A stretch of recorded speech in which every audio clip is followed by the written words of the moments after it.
Hello সবাইকে, আমি পুপু। আমার নতুন একটা ভিডিওতে তোমাদেরকে অনেক ওয়েলকাম। জানো তো, আমি মন থেকে ভয়ঙ্করভাবে বিশ্বাস করি, তুমি যদি মাকে মন থেকে ডাকো, মা তোমার ডাকে নিশ্চয়ই সাড়া দেবে।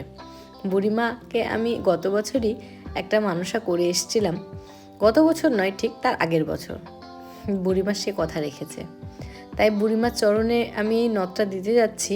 আর ঠাকুমা বলল এই টিপটাও নিয়ে যেতে, কারণ ঠাকুমাও নাকি বুড়িমার কাছে মানসা করেছিল। চলে গেলাম একটু মিষ্টির দোকানে, মিষ্টি নিলাম আর যথারীতি মায়ের জন্য একটা শাড়ি নেব, তাই জন্য চলে গেছিলাম শাড়ির দোকানে।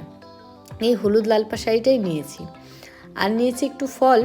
এবার যাব কৃষ্ণনগরের উদ্দেশ্যে। তখন বিকেল প্রায় 5টা। তখন আমি আর প্রীতম বেরোলাম। NH-12 ধরে সোজা কৃষ্ণনগর।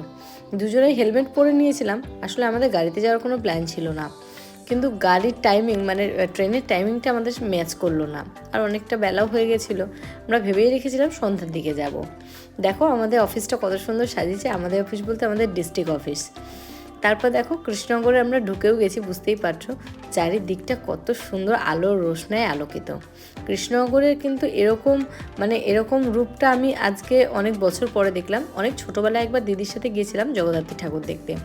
সেই কথাগুলো খুব একটা আমার ভালো করে মনে নেই, তবে এবার যখন সন্ধ্যাবেলা গেলাম না, খুব ভালো লাগলো। কারণ প্রত্যেক বছরই আমরা বুড়িমাকে দেখতে যাই ঠিকই, কিন্তু সেটা সকালের দিকে, রাত্রেবেলাতে যাওয়া হয় না। লাস্ট দিদি যখন বেঁচে ছিল তখনই আমায় নিয়ে গেছিলো। চলে গেছিলাম বুড়িমার কাছে, আর দেখতে পাচ্ছ কত ভিড়। মানে সত্যি বলছি, সন্ধ্যাবেলা ছিল, আর সেদিনকে মানসিক দ্রব্যাদি নেওয়ার কথা ছিল সকাল 12টা থেকে। আর আমরা বিকেলেই যাব ভেবে রেখেছিলাম যে বুড়িমাকে একবার দর্শন করে আসব, কারণ আমরা জানতাম বুড়িমার সন্ধ্যাবেলা অলংকার দিয়ে সাজানো হবে বুড়িমাকে। তাই ভেবেছিলাম যে যদি একটু দেখতে পাই। তো দেখলাম যে না, মায়ের অলংকার দিয়ে মাকে সুন্দর করে সাজাচ্ছে। মায়ের কত অলংকার, কত ভক্ত মাকে মায়ের মা মনোবাসনা পূর্ণ করেছে বলেই মায়ের চরণে দিতে পেরেছে। আর দেখতে পাচ্ছ ভিড়টা, আর আমি তো পুরো ভিড়ের মধ্যে ঠেসে গেছি। আমাকে কি তোমরা বুঝতে পারছো আমি কোথায় রয়েছি? যাই হোক, দেখো বুড়িমাকে কত সুন্দর করে গয়না দিয়ে সাজানো হচ্ছে। আর গয়নাগুলো একদম বাসে ঝোলানো রয়েছে যাতে ওদের নিতে সুবিধা হয়। আর এদিকে আমি মানসিকের লাইনে দাঁড়িয়েছি। এবার একটু সামনে থেকে দেখে মাকে মুখে যেন আমি আর হাসি ধরে রাখতে পারছিলাম না। এখন আমি দেব, আর ব্যাগের থেকে আমি সব কিছু জিনিসপত্র সব বের করে রাখছি। আর এখানে দেখো মানসিকের সব জিনিস ওরা নিচ্ছে। কৃষ্ণনগরের এই বুড়িমার পুজো সব থেকে প্রাচীন। এবছর এই পুজো 252তম বর্ষে পদার্পণ করেছে। মা এবছর 12 কেজি সোনার গয়নায় সাজবে।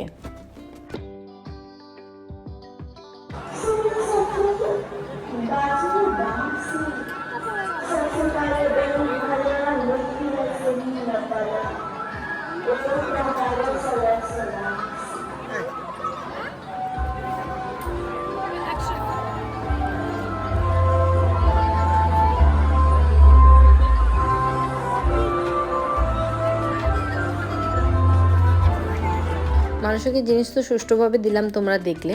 এবার দেখো মানসিকের জিনিসটা দিয়ে যে বেরোবো সে উপায় নেই, এত ভিড় মায়ের কাছে। একদিকে মানসিকের লাইনের ভিড়, মানসিক দ্রব্য দেওয়ার যেখানে লাইন সেখানে ভিড়, আর একদিকে মাকে দর্শন করার ভিড়। যাই হোক, কোনোরকমভাবে মাকে নমস্কার করে বেরিয়ে পড়লাম। এবার যাব একটু ঠাকুর দেখতে, মানে 2-1টা ঠাকুর দেখবো ভেবেছিলাম। মায়ের বুড়িমার পাশে এই ঠাকুরটা হয়েছিল, তাই এই প্যান্ডেলটা দেখে এবার চলে গেলাম একটু অরুণে আইসক্রিম খেতে। মানে বাইরে অরুণে আইসক্রিমের স্টল দিয়েছিল, তাই ভাবলাম যেখান থেকে খাই। তারপরে আইসক্রিমটা খেলাম। এবং এই আইসক্রিমটা আমরা প্রথম দিন ট্রাই করলাম, দুজনে দুটো আইসক্রিম ট্রাই করলাম। জানো তো কৃষ্ণনগরে না প্রত্যেকটা পুজো মণ্ডপেই দেখলাম এরকম সানাই, মানে একদম লাইভ ওরা সানাই বাজাচ্ছে, যেগুলোকে নহবত বলে সম্ভবত, বসিয়েছে। এই জিনিসটা কিন্তু বেশ আমার ইউনিক লাগলো।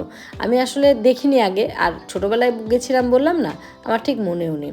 কৃষ্ণনগরে একটা জিনিস আর একটা আমার ভালো লাগলো আর কি, প্রত্যেকটা ঠাকুরের গায়ে গা ভর্তি গয়না, দেখতে এত ভালো লাগছে। যেহেতু সেদিনকে শনিবার ছিল, তাই আমি আর প্রীতম বাইরের তো সেরকম আমিষ কিছু খেতে পারবো না, তাই ওই একটু আইসক্রিম আর একটু পাপড়ি চাট খেলাম। পাপড়ি চাটটা খাচ্ছিলাম ফেরার পথে, মানে কৃষ্ণনগর থেকে বেরিয়ে গেছি, 2-1টা ঠাকুর দেখে আমরা বেরিয়ে আসছি। তখন প্রায় ঘড়িতে 8টা 10-15, তখন আমি আর প্রীতম কৃষ্ণনগর থেকে বেরিয়ে গেছি। বাইরেটা পুরো মনে হচ্ছে কি কুয়াশা, এখনও শীতটা সেভাবে পড়েনি। যাই হোক, তারপরে আমরা রানাঘাট পৌঁছে একটু মিয়ামোড় থেকে স্যান্ডউইচ খেয়ে নিলাম, কারণ শনিবার ওই যে বললাম কিছুই খাওয়া হবে না, তাই চিজ স্যান্ডউইচ খেয়ে নিলাম। তোমরা কিন্তু অবশ্যই জানাবে ভিডিওটা কেমন লাগলো। দেখা হচ্ছে খুব শিগগিরই নতুন কোনো ভিডিও। ততক্ষণের জন্য টাটা।